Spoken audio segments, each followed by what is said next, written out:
If your spouse passes away before you, what's the first thing you should do? Most people don't have a clear answer. When that moment comes, they're often overwhelmed by grief, confusion, and unexpected decisions they must face alone. Before healing, let the pain be present. In today's fast-paced world, we seem to have lost the ability to sit with our true emotions. When a loved one leaves, especially a spouse, the one who shared every small moment of life with you, grief is more than just a feeling. It is an existential state where it feels like a part of your body has been cut away and the world around you turns unfamiliar and distorted. In those moments, our first instinct as humans is to run away from pain. We scroll through social media, keep ourselves busy, find something to do, just to avoid facing the truth. They are no longer here. But if pain is a wound, then hastily wrapping it without cleaning inside will only cause it to fester, prolonging the damage. True healing doesn't begin with action, it begins with presence. That means you must give your pain a space to exist in your inner life. No denial, no rushing to be fine, just simply acknowledging, I am hurting, and allowing yourself to feel it without needing to explain or justify. Someone once said, if you want to get through grief, you have to go through it, not around it. And it's true, when you're brave enough to sit alone, to face the empty room, the routines no longer shared, the untouched teacup, that is not desperate loneliness. That is the first step of courage, of returning to yourself. Imagine a land after a storm.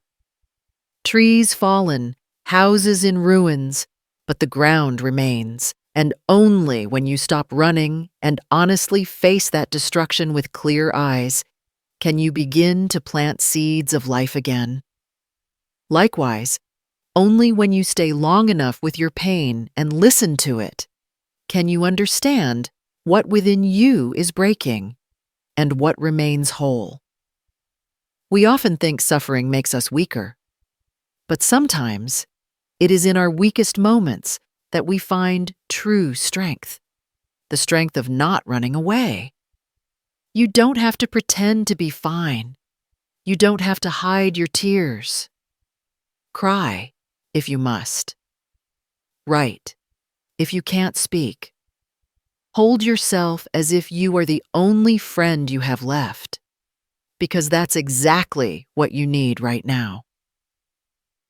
And remember, feeling pain doesn't make you weak. It makes you more human. It opens a sacred space for rebirth, where new life can sprout from old ruins. Pain is not the enemy. It is the guide, leading you back to what matters most in life: love, memory, and meaning. Proactively reconnect the bond, even if it's just a hello.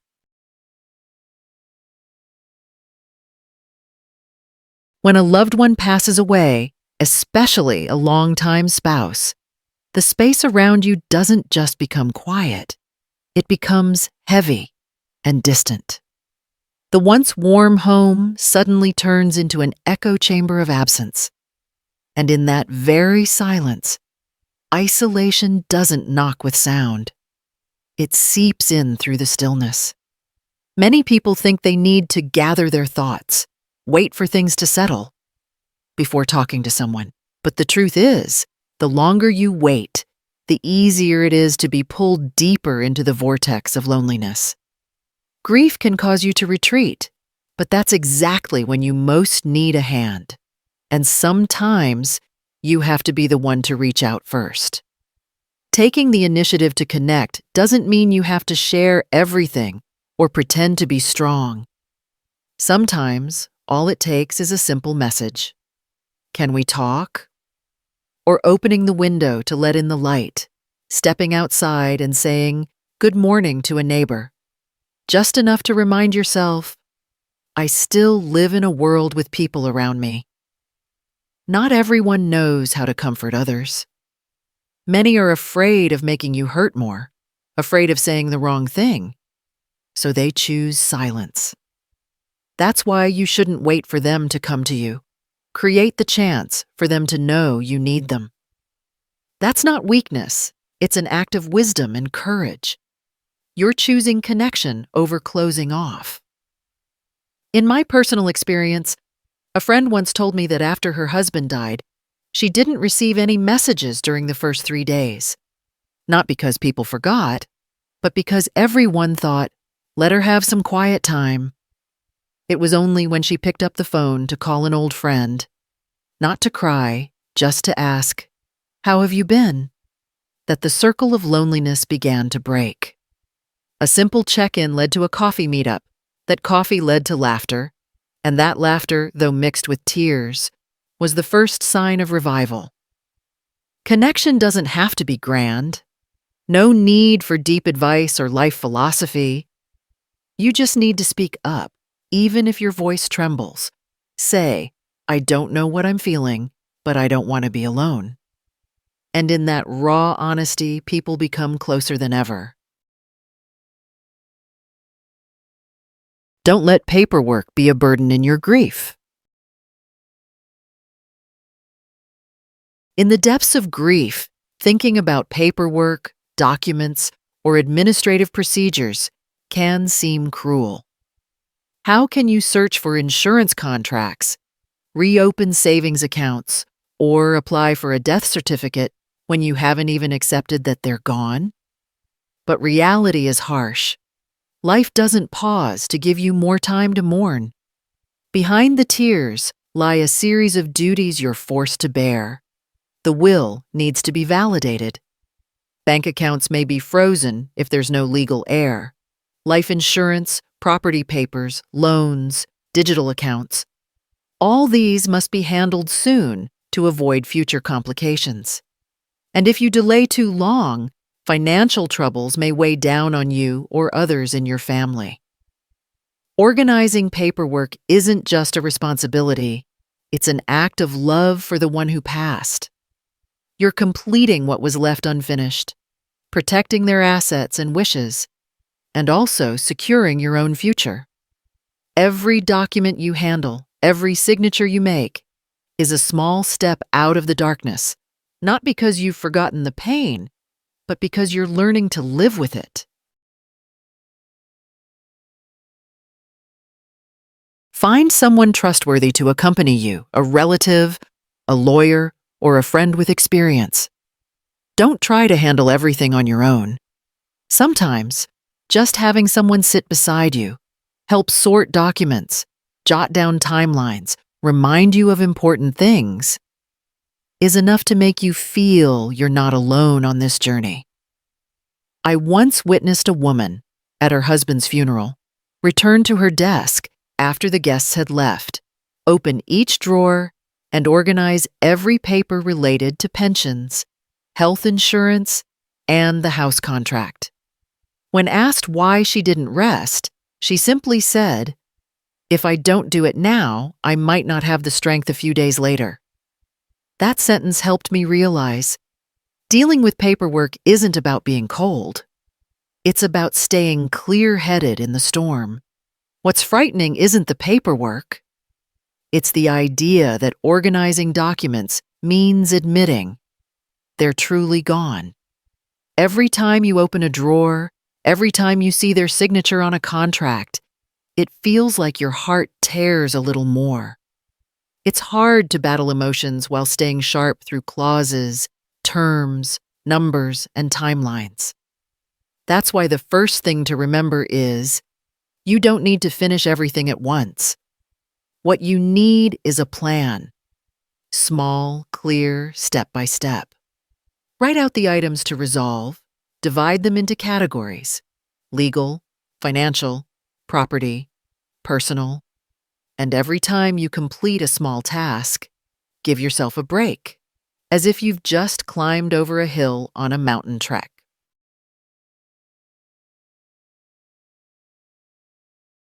Create a safe working space. not just physically, but emotionally. It could be the desk corner where you used to sit with them, a quiet morning with a warm cup of tea, or the living room with a close friend nearby. Emotions will pour out, but that's when you truly lay the foundation for healing, because you're no longer avoiding reality. Many people share that after going through the paperwork phase, they felt lighter, not because the pain was gone, but because they no longer carried the invisible fear of unfinished responsibilities.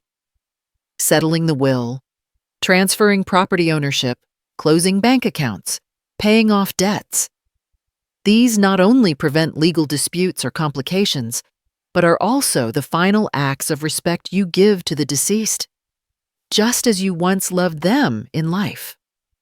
Paperwork may be lifeless, but you can turn it into an act of humanity. When you tap the keyboard to fill out a form, when you sign a legal document, you're telling life, I'm still moving forward, not because I forgot, but because I cherish what remains.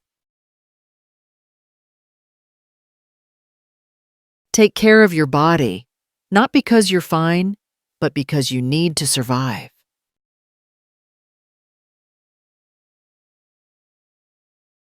Losing a loved one doesn't just tear your soul apart. It quietly takes a toll on your body, too. Emotional pain, when left unattended, quickly leaves marks on your physical health. You may no longer feel hungry, but your empty stomach still twists. You lie awake all night, eyes wide open, and still wake up feeling exhausted, as if you never slept.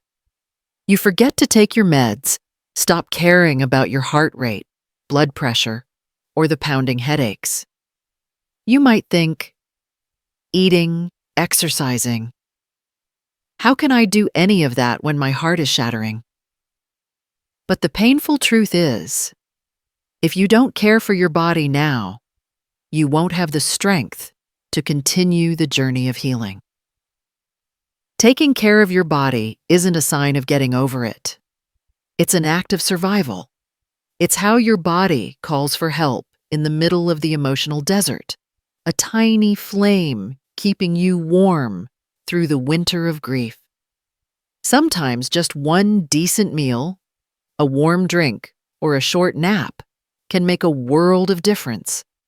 Not because it erases the pain, but because it helps you endure the pain without collapsing. Start with small, manageable things. Drink enough water every day, even if you're not thirsty. Eat a hot bowl of porridge, even if it tastes bland. Take a 10-minute walk around the house instead of lying in bed all afternoon. Practice deep breathing. Remind your body, I'm still here. And if you're on medication, whether for blood pressure, diabetes, or depression, don't neglect it. Your body is already weakened by grief, which means it needs you now more than ever, as a friend who's patient, loving, and responsible. I once saw an elderly woman who lost her husband after more than 50 years together. In the early days, she grew thin, refused to eat, and wouldn't get out of bed.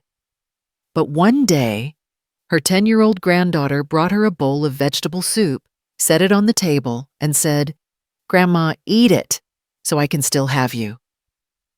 From that day, she started eating a little each day, not because she stopped grieving, but because she understood. Those who stay behind also need to live, to preserve that love in a different way.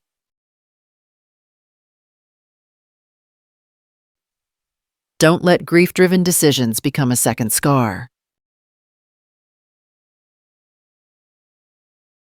When loss strikes, everything feels like it's falling apart. Familiar corners of your home now only remind you of what's missing. A shirt still hanging on a hook, a pair of slippers by the door, or a coffee cup left unwashed. Every little detail suddenly feels unbearable. And so, you want to leave. You want to sell the house. You want to move. You want to erase anything that might make your heart ache again.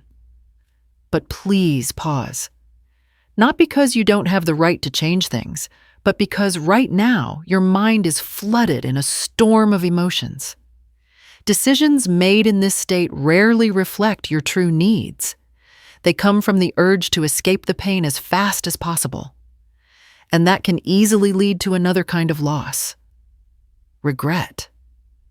Many people, after selling their homes, moving away, or burning every keepsake, later admit, "I didn't really want to do that. I just wanted the pain to stop." But the pain isn't in the house or the objects. It's inside your heart, and it needs healing from within, not by wiping out everything outside in hopes of forgetting. Taking a pause doesn't mean being stuck.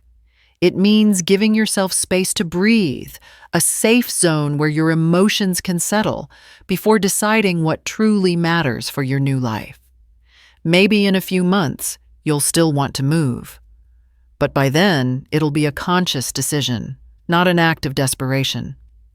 If you want to go through belongings, do it slowly. Fold the clothes, touch each item. Allow yourself to cry.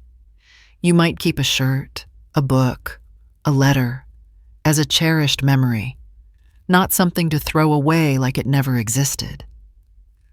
I once saw a man who, after losing his wife, immediately sold the house they had lived in for 30 years, moved to another city, and cut ties with old neighbors. But less than a year later, he returned to that street just to stand outside the house and cry.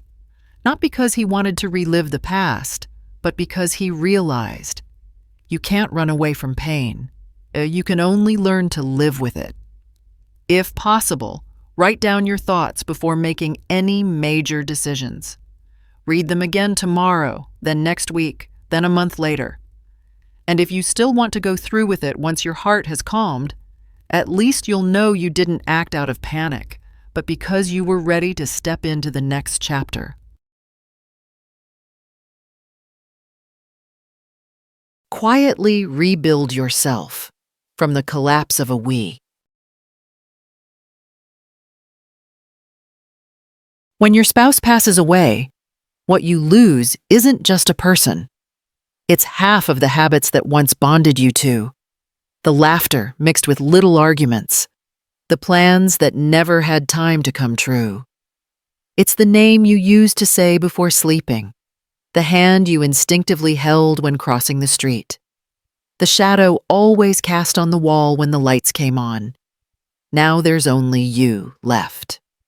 You didn't just lose them, you also lost a part of yourself, the part that existed within that relationship. The word we has now become I. And that isn't just a change in language. It's a quiet but profound identity crisis. How do you begin again when the things that once defined you are gone? How do you continue living when everything you once were, a spouse, a soulmate, a companion, now belongs to the past? The answer is not to instantly seek a new version of yourself. It's to accept the journey of rediscovering who you are, slowly, quietly, and lovingly. You don't have to become someone else. You just need to learn how to live as just you. Not incomplete, not burdened, simply you, whole and enough, even when no one is beside you. And remember, your change, growth, and different way of living, it's not a betrayal of the one who passed. On the contrary, it's a way to honor them by showing that the love they left behind still nurtures a person who knows how to live, how to love, and how to grow. I once heard a widow say, "I am no longer his wife, but I am still the woman he once loved, and I will go on living in a way worthy of that love." That sentence made me believe rebirth is not forgetting. It's moving forward with the memories, like a seed planted by the one who left. but blooming within you.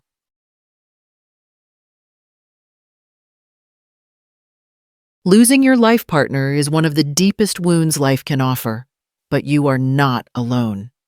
The small actions, feeling, connecting, organizing, caring for yourself, pausing, and rebuilding, will help you continue writing the story of your life.